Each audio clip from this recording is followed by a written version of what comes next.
Hola, soy Elizabeth Gómez del Valle y esto es Mucho que Contar, el podcast de Relativo y Vivo. Bienvenido a un nuevo episodio. Bienvenidos a un nuevo episodio de Mucho que Contar podcast. El tema de hoy es tanto para mamás como para papás. Sí, y si usted está pensando tener un hijo, también es importante que lo escuche. Tengo una invitada muy especial, ella es experta en este tema, le encanta, le apasiona y a partir de una historia que ella misma vivió, es que empezó a involucrarse en este tema y ha ayudado a muchísimas familias, a muchos papás y mamás y quiero que la escuchen porque tiene muchísimo conocimiento. Ella es Ana de Ana, Mamá con Amor. ¿Cómo estás? Bienvenidísima. Eli, muy bien, muchas gracias por esta invitación. Qué placer estar aquí contigo. Muchas gracias a ti por aceptar esta invitación y cuéntanos un poquito más de ti. ¿Quién eres? Bueno, mi nombre es Ana María Franco. En redes me llamo Mamá con Amor.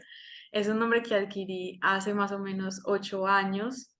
Mi historia, pues es básicamente que yo era una abogada en una oficina normal y cuando decidí tener hijos con mi pareja, quedamos en embarazo muy rápido. Todo esto seguía como un discurso natural de la sociedad en la que dices, quiero tener un hijo, me quiero casar y todo, pues vas haciendo como chulitos ahí en ese checklist vital. Luego quedé en embarazo y nos dimos un viaje como antes de que fuera imprudente viajar. Y en este viaje, pues mi hija decide nacer de repente. Esto pues fue la semana 29 de embarazo, con muchísimos riesgos de que sobreviviera mi bebé. Estuvimos durante muchos días batallando como entre la vida y la muerte.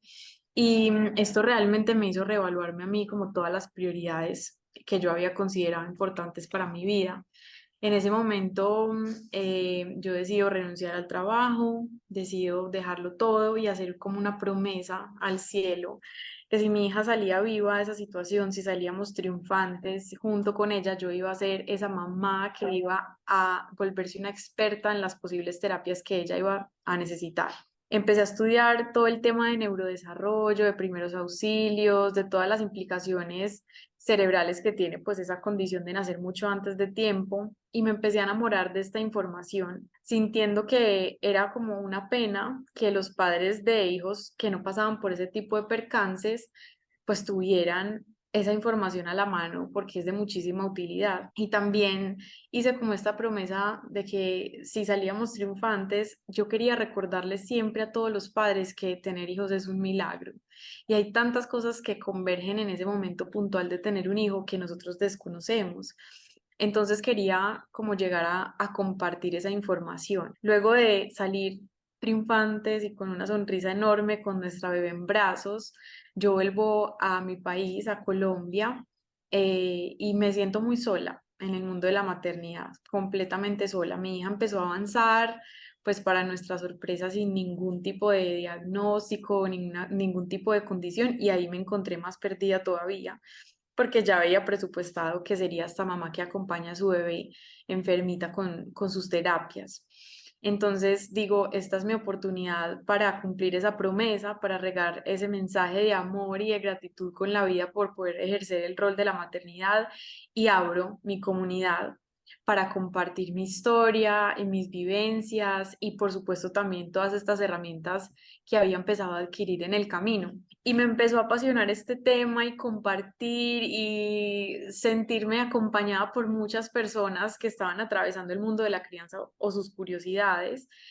Y seguí estudiando en ese sentido para crear mis propios talleres, porque sentía que todo lo que había era muy clínico, muy médico, muy psicológico y poco como en un lenguaje aterrizado.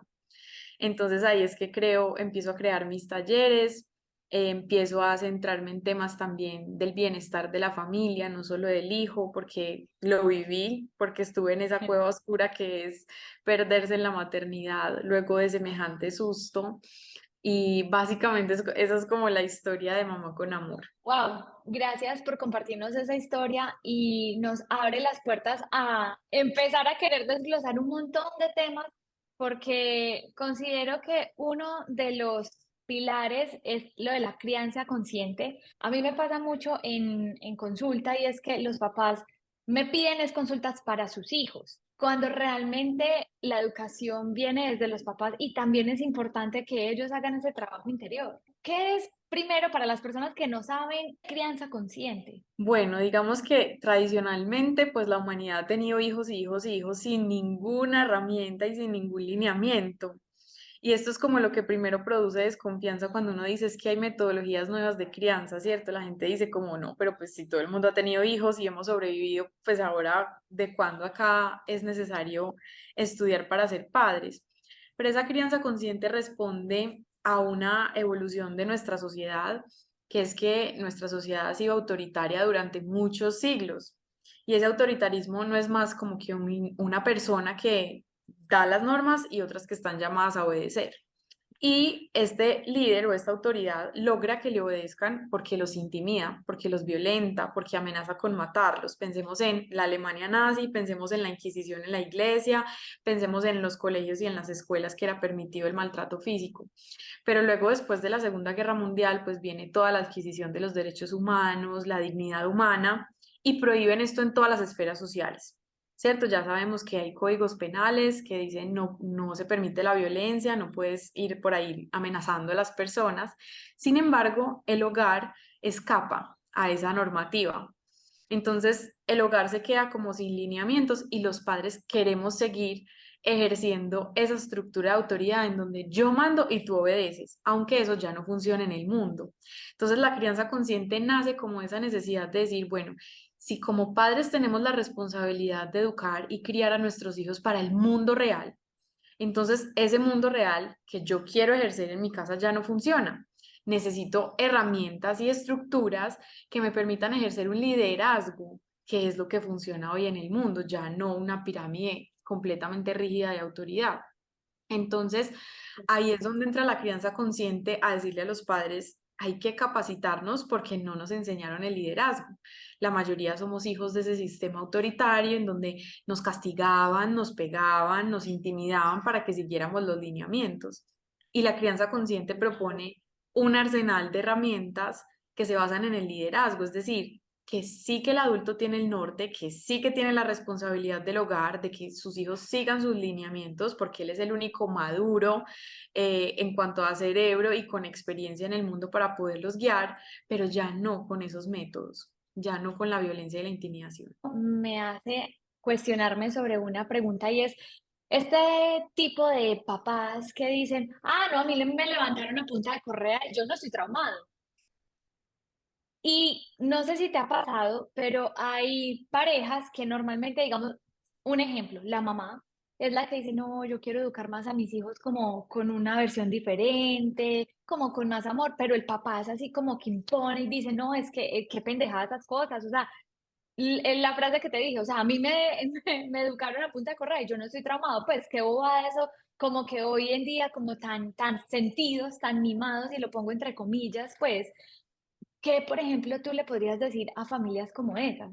Le podría decir muchas cosas, pero principalmente que hoy contamos con evidencia científica para saber que sí nos pasó mucho. Cuando decimos no nos pasó nada, estamos ejerciendo un recurso que tiene nuestro cerebro de guardar en el último cajoncito de la memoria esos recuerdos que nos duelen y que nos determinaron profundamente, pero desde allí es desde donde actuamos cuando no los hacemos conscientes. Entonces, cuando esos padres dicen no me pasó nada, pero simplemente que alguien se pase un semáforo en rojo lo hace ofuscar y le daña el día, o cuando dice no me pasó nada, pero su hijo está en una pataleta que es natural a su edad y este padre tiene ese impulso de pegarle o de violentarlo, ahí se ve la herida. Entonces sí que nos pasó. Y no, no somos gracias al dolor, porque mucha gente también dice, es que gracias a los golpes yo soy quien soy, somos a pesar del dolor.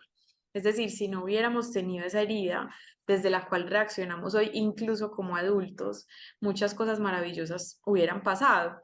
Y no se Total. trata como de rebobinar esa película para victimizarnos o para culpar a los padres, sino para gozar de esa evidencia científica con la que hoy contamos y hacerlo diferente. Entonces ya Total. sabemos que la violencia nos estableció un sistema nervioso completamente alterado, por eso hoy hay olas y millones de personas que son ansiosas, depresivas, con trastornos mentales, porque ese sistema nervioso todo el tiempo vivió en alerta. Hoy sabemos Total. también por evidencia científica que las conexiones neuronales se dan gracias a esa compañía y a esa presencia que ofrecen emocionalmente los padres. Es decir, vendría siendo igual de importante que regalarles esa comida o ese techo.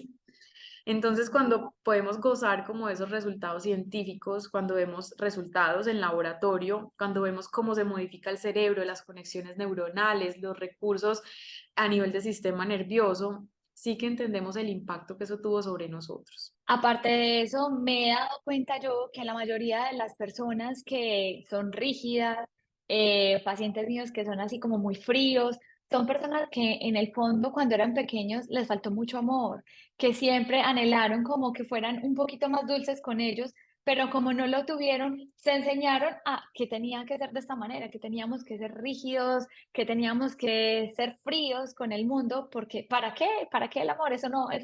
No sirve de nada. Creo que hay una sensación ahí que es muy importante y que solo puede responderla con honestidad quien nos esté escuchando, y es cómo te sientes en el mundo. ¿Sientes que hay una necesidad de controlar todo lo que haces y que todo el mundo te va a hacer daño y que cuidado porque no puedes ser generoso porque la gente se va a aprovechar de ti y entonces vives en esa frecuencia? ¿O puedes decir que el mundo se siente lindo, se siente liviano, que ves generosidad por todas partes, que ves un mundo maravilloso? Y esa sensación de cómo nos sentimos nos la da precisamente esas bases que vivimos en nuestra infancia. Y aparte de eso, al fin y al cabo, en lo que te enfocas se expande. Ujú. Entonces, si tú quieres vivir en un mundo generoso, más generosidad va a llegar a ti. Y si tú quieres ver un mundo que es hostil, pues cada vez va a ser más hostil. Y tú ahorita hacías referencia a un tema muy temido por los papás y son las pataletas. ¿Cómo controlar las pataletas o qué nos quieren decir los niños con las pataletas? Bueno, hay una mentoría entera como por compartir, pero ¿qué me gustaría compartir? Pues en primer lugar que las patanetas son sanas, es decir, un niño que está creciendo de los 1 a los 5 años necesita hacer una pataleta o un berrinche, porque está desarrollando su voluntad y porque no cuenta con la experiencia en el mundo suficiente para saber que esa voluntad no siempre se cumple. Entonces es un no el que se encuentra por parte del adulto y la emoción se desborda. Es completamente natural que eso pase porque el cerebro no está maduro. Incluso los estudios más recientes dicen que hasta los 25 años la neocorteza, que es la encargada de regularnos emocionalmente, no se ha desarrollado de forma óptima. Entonces, si es un chiquito de 3, 4 años, apenas está empezando a ejercitar esa parte de la calma.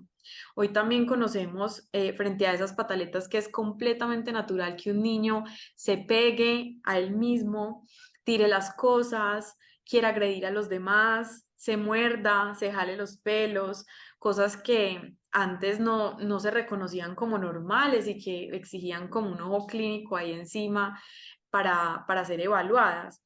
Hoy sabemos que son respuestas naturales del sistema nervioso cuando éste se siente en peligro y que esa alarmita del peligro se activa con mucha facilidad en los primeros años de la infancia. Entonces, cuando un niño hace pataleta, está sano. Y eso es muy lindo entenderlo porque decimos, no, qué horror, pero que si un niño no hace una pataleta, si no expresa su voluntad, si no quiere siempre imponer lo que él piensa, entonces eso sí es un signo de alarma porque hay algo que está funcionando mal o de forma indebida dentro de su cerebro. Ahora, que esto nos produzca sudoración, desespero, agobio como padres, por supuesto. Además, porque no nos enseñaron a sentir las emociones cuando éramos pequeños.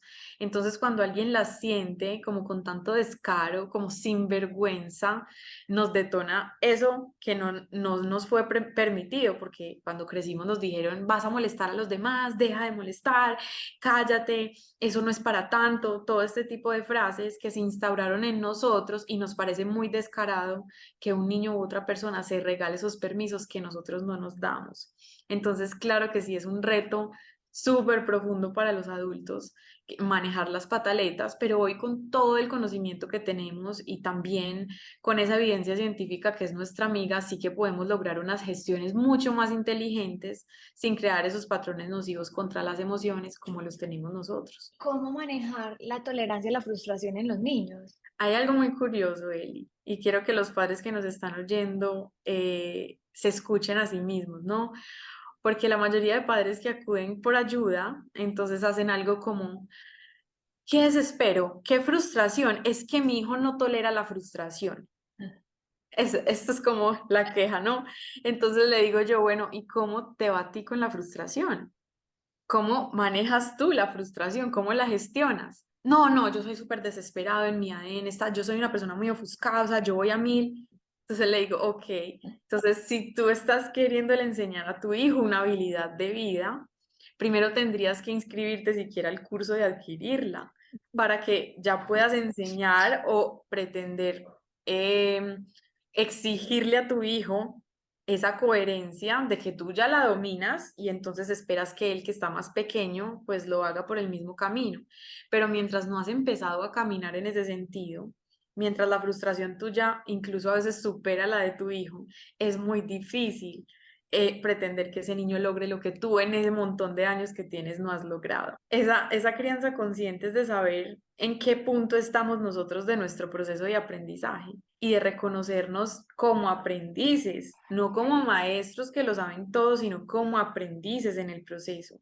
Y entonces así va a ser más fácil estar más atento y observador de eso que nos pasa cuando nos frustramos. Si seguimos un paso a Total. paso, si tenemos síntomas físicos, si estamos atentos de nuestras emociones, qué es lo que pensamos en ese diálogo interno, qué nos decimos mientras estamos frustrados y cómo queremos guiar a nuestros hijos a caminar en el mismo camino en que nosotros establecemos esa frustración. Igualmente pienso que las personas también se involucran tanto en el ritmo de tengo que trabajar, tengo que crear, tengo que generar dinero, tengo que hacer, que los niños automáticamente pasan a cero, o sea, como que los olvidamos, o sea, sabemos que tenemos niños porque hay que cumplir con un itinerario, ayudarlos para que se vayan a estudiar, que no sé qué, que levántese, que hágale el desayuno, el almuerzo, pero ¿en qué momento estamos haciendo como ese pare y sacar ese tiempo de calidad? Que yo sé que obviamente a veces el tiempo no tiene que ser, no, es que hay papás que dicen,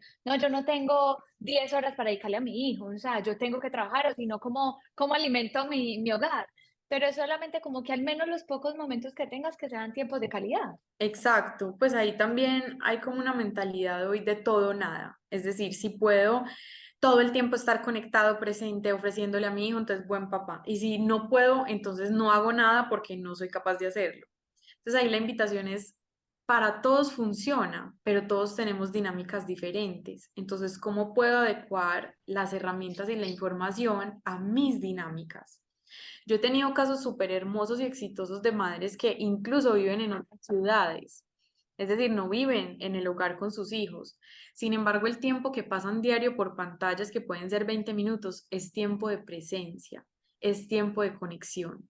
Que entendamos que ese niño que hoy tenemos a cargo es un ser humano que nos necesita, tanto como necesita la comida que le metemos a la boca. Entonces, que podamos en esos 20 minutos que tengamos y la rutina es muy, muy apretada, o tal vez los fines de semana, que podamos mirarlo a los ojos, que podamos escucharlo sin el celular en la mano, que podamos estar ahí para él y que él así lo sienta y que aprendamos a comunicarnos y a conectarnos en puntos específicos que nos llenen. Funciona un poco como la pareja, ¿sabes? Porque la pareja nosotros no tenemos, ni siquiera esperamos que sea todo el día juntos. Todos los dos tenemos cosas que hacer, los dos estamos inmersos en dinámicas. Sin embargo, esperamos que ese ratico que pasamos juntos sea de calidad, que en ese pequeño ratico yo me entere de cómo fue tu día y tú te enteres del mío y que podamos honrar esa posibilidad de compartir la vida juntos, porque finalmente los hijos se van, con o sin presencia, con o sin buenos o malos tratos, se van. Entonces, que si estamos hoy juntos, no me quede esa sensación de haber podido hacer más. Y por eso no implica pues que vamos a renunciar al trabajo, vamos a dejar nuestras responsabilidades, no. Yo siento que los padres hoy somos muy, muy autoexigentes pero por esas expectativas desmedidas que tenemos, ni siquiera intentamos conectar en esos minutos que no son tangibles a cada uno. Entonces esa es la invitación, como que podamos realmente conectar en eso que cada uno tiene, sea mucho o sea poco. Y esto va ligado a un tema que se oculta detrás de todo esto y es la culpa. Por ejemplo, para estos papás que, digamos, tienen su niño, se desesperaron, le pegaron y a lo último es como, ay, ¿yo qué hice? La embarré. O sea, ¿cómo manejar la culpa? Bueno, la culpa es un recurso muy importante que nosotros tenemos porque es ese juez interior que nos dice que pudimos haberlo hecho mejor. Entonces, si no tuviéramos culpa, no seríamos mejores seres humanos todos los días y todos vamos creciendo.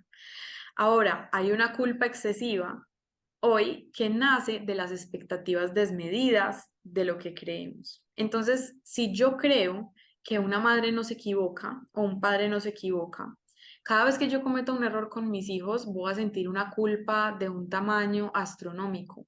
Pero yo puedo también pensar que es que mi expectativa está basada en un ideal que no existe, porque un madre y una padre y un padre necesitan cometer errores. Primero porque nunca antes habían sido padres. Y segundo porque son seres humanos. Entonces, cuando yo puedo entender cuáles son realmente unas expectativas tangibles, esa culpa se va disminuyendo. Y cuando yo también abro un poquito los ojos de mi soberbia, de creer que yo soy la única persona en este mundo y me reconozco dentro de una dinámica de humanidad, también sé que para mi hijo es importante que yo cometa mis errores y que yo los reconozca, porque esa habilidad de la humildad él la va a necesitar en un futuro. Entonces es una habilidad de vida.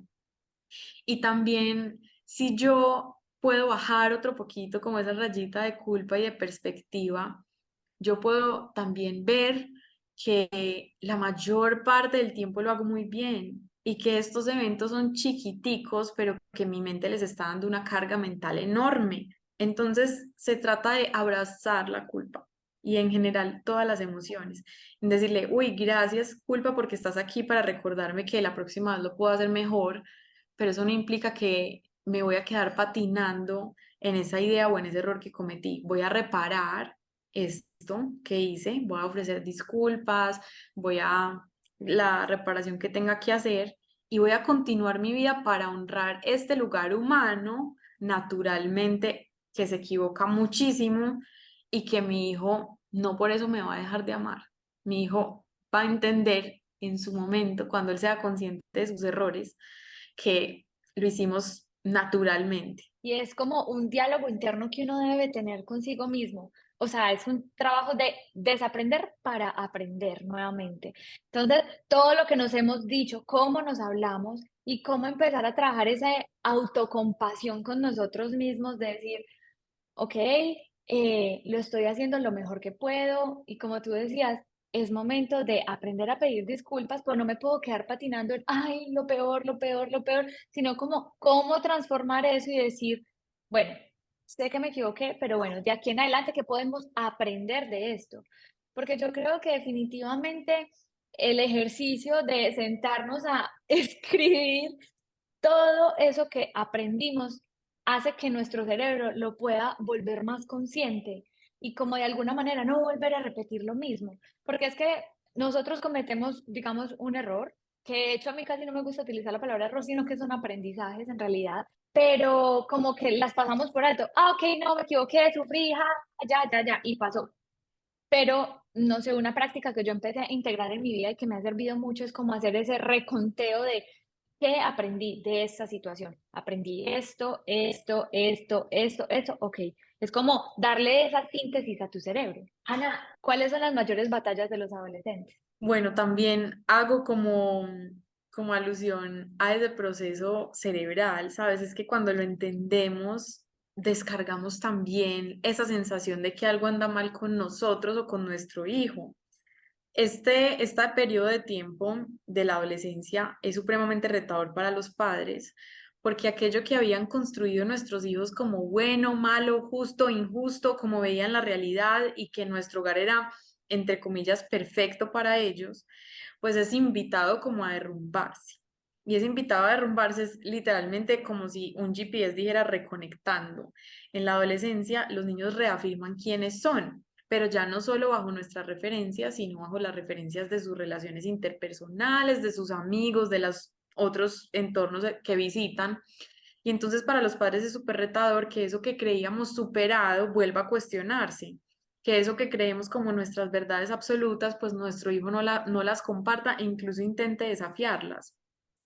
Entonces es muy bonito apoyarse como en esa evidencia científica para decir, no hay nada mal contigo, ni hay nada mal con tu hijo, es una etapa del desarrollo. Y sí que es bonito rebobinar la película de nuestra adolescencia, porque allí encontraremos un montón de respuestas en todas esas angustias que tenemos hoy como padres. Entonces muchas veces acuden a mí y me dicen, es que está irreconocible, se quiere llenar de piercings, de tatuajes, ahora habla súper extraño, pues cuando en la vida aquí somos una familia súper tradicional, no quiere volver a la misa, ahora era el de las mejores notas y ahora es el vago de la clase.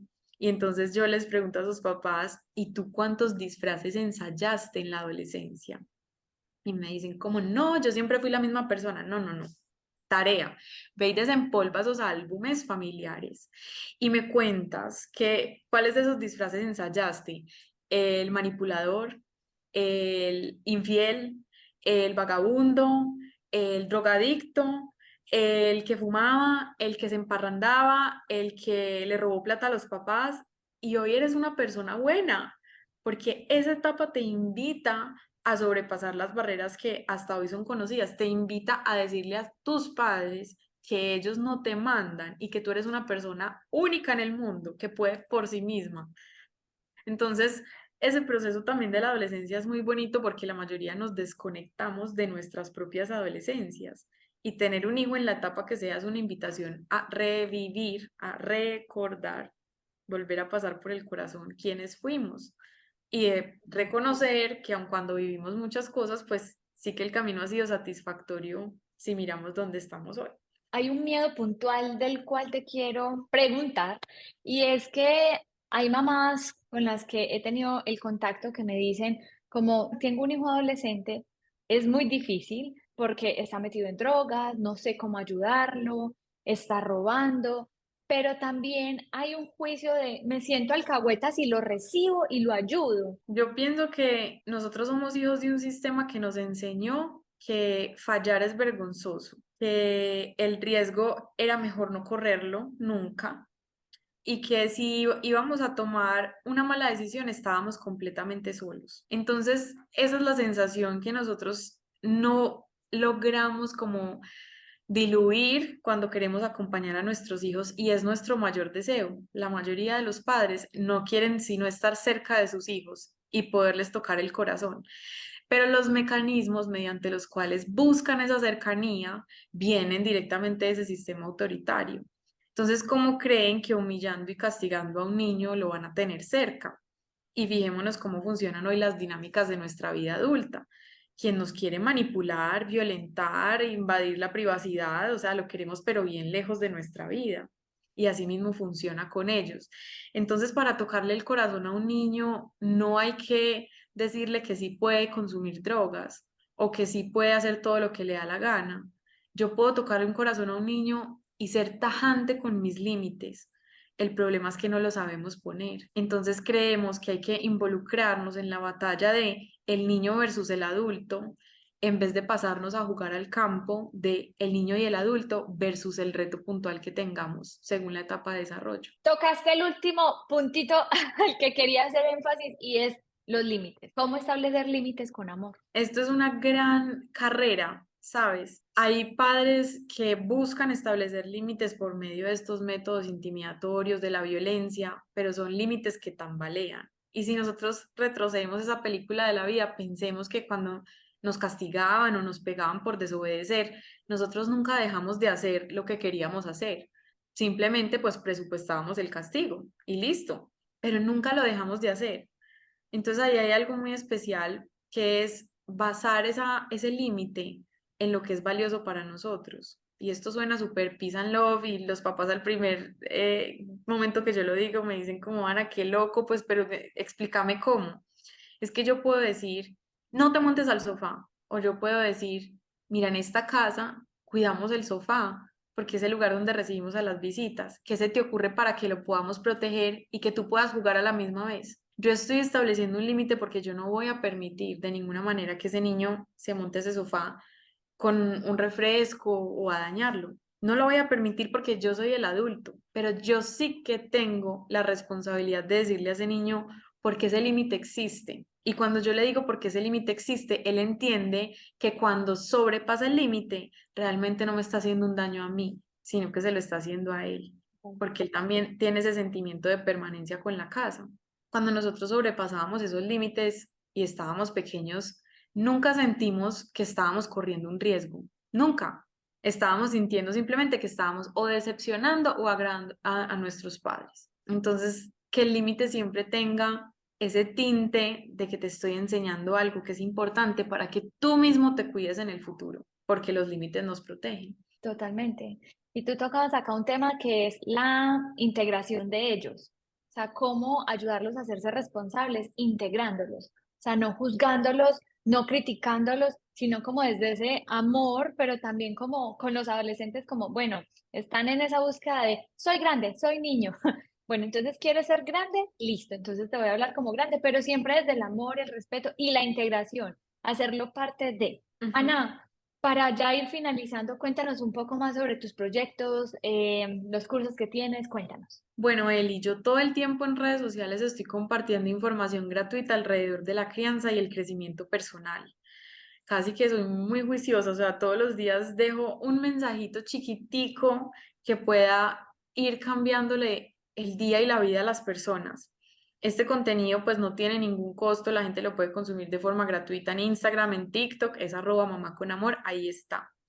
Y ya para quienes quieren ir un poco más allá, tengo talleres, mentorías y retiros. Todo esto enfocado pues como a la crianza y también a la individualidad. Entonces, depende del espacio, pues saco como por temporada ciertos temas, ya las personas pues los anuncio ahí por redes sociales y ya quienes estén interesados en profundizar y en ir a conocer quiénes son ellos y también quiénes son sus hijos y cómo acompañarlos en este viaje llamado vida, pues ahí estoy pendiente como de todos mis alumnos. Gracias, Ana, de verdad, por tu trabajo, por todo el contenido que ofreces, por ser una mamá con amor.